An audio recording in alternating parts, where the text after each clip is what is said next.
What's going on, guys? Welcome back to the channel, and we're back with Kingdom chapter 553, and this chapter was crazy as fuck. Like, seriously, things were already looking seriously hopeless for Yotanwa, and the second it seems that we get that last ray of hope, SSJ just snuffs that shit out and shows us just how much of a disadvantage Yotanwa is really at. But yeah, we'll get to that in a second. The start of this chapter basically began with Yotanwa responding to Heki's request and granting him his wishes, which is honestly something that I didn't want her to do, seeing as Heki's track record really isn't too inspiring right now. But yeah, it seems that she still has faith in him. But last chapter I did say that if she does let him join the task force, that she should combine his army with one of hers instead of letting Heki go out on his own, and that is the route that she seemed to go down as well. She combined Heki's 5,000 men with the Mirror Tribe's 5,000 men to make up for a total of 10,000, and sent them out to go fight the middle brother, who is supposedly the most savage of them all,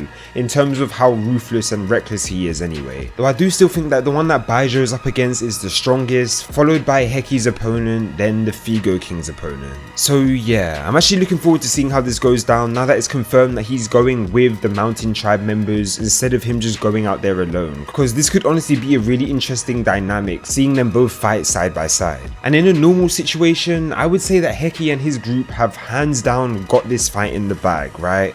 But this disadvantage that we've got right now is just so fucking insane. Like, going into this fight, our main problem was the fact that we're running out of food. Our men are out there hungry, meaning we're losing a lot of men in combat during the day, and then they're killing each other during the night. Whereas Roso's men were always fresh, always ready for a fight, and straight up slaughtering us day by day. But now, we're up against Roso's men with all of those disadvantages that I listed before, but on top of that, in each battlefield, we're completely outnumbered. They already have more than double our troops on each battlefield, and that number is continuously growing. And on top of all of that, Shinsuiju still hasn't even mobilized his fucking army yet, meaning they still have a fresh army just chilling there waiting to jump into the action at the worst possible time for us. Like, honestly, I don't see how we could possibly win this, especially because Shinsuiju is such a fucking god, and he's just predicting all of Yotanwa's movements at every possible turn. Like, I honestly didn't expect Haru to do something like that, because the odds were already stacked so much against us as it is.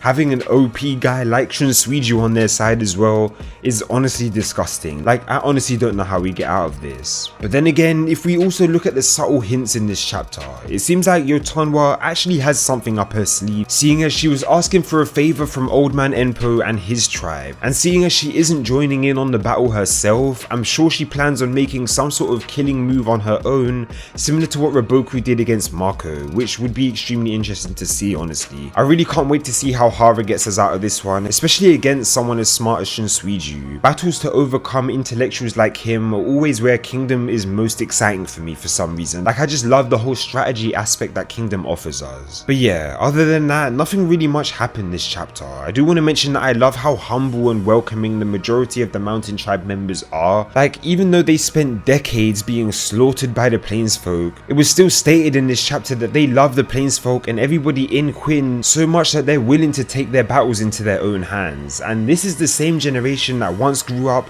under the guidance of those old people that we saw at the beginning of the series, that were raising Yotanwa to become this killer that will take revenge on the Plainsfolk. So it is really good to see that after how badly they were mistreated and how misguided they were by those two old people at the start of the series, I apologize I forgot their names, but it's really good to see that after all of that, they still remained humble and caring at heart, and that's honestly amazing. But yeah, this chapter did give Heki a bit of hype as well, with his speech to win the day and mobilizing the troops, which is good, honestly. People seem to forget that although I do think Heki is a complete failure, I actually do still really like his character. So I am happy to see that he's getting his chance to redeem himself, honestly. But yeah, overall I really enjoyed the setup for this chapter, and I'm looking forward to seeing how Hara proceeds from here on out. But let me know what you guys think of the chapter in the comment section down below. Did you enjoy the chapter, and how do you think that we make it out of this situation? I look forward to reading all of your thoughts and opinions in the comments. Leave a like on the video if you did, and subscribe if you haven't already for more of that Kingdom greatness, and I'll see you guys in the next video. 1